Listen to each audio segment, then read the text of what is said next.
Hindi lang 287 na dun sa datos na nakuha natin. Mas higit pa.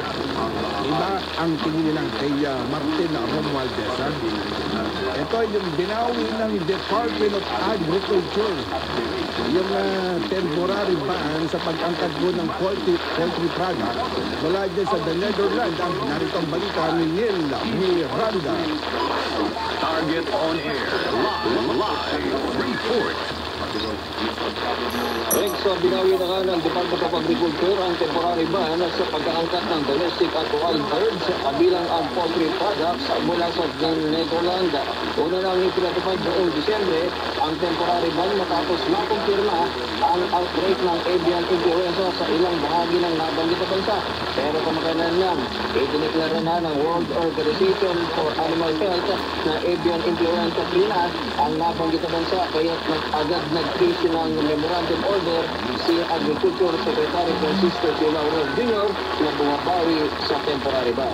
Mula sa Quezon City, ako si Neil Miranda ng PCME Radio TV. Target on air. Live report. Ang balita nito ay hatid sa inyo ng Clean Fuel, quality fuel for less. Ang bahagi nito ay hatid sa inyo ng Argem Coliseum. Sa Argem, sigurado ang sultada. Ang bahagi nito ay hatid sa inyo ng Pasay Cockpit, basta quality fight, Pasay Cockpit at Del Monte Cockpit Arena. Sa Del Monte, magandang harapan, patas ang laban. Ito, balik tayo. Napakarami ng comment dito sa ating text line 0927-861-1921. Ito, sabi po ni Tita Flor mula dyan sa Baguio Silang, Caloocan City. Naku, at klarong-klaro correct.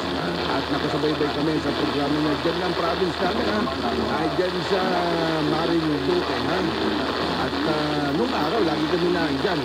Palibasot ang problema dyan province. Para lang sa kalaman nyo, yung supply ng kuryente. Para bang halos sa ilang dekada na.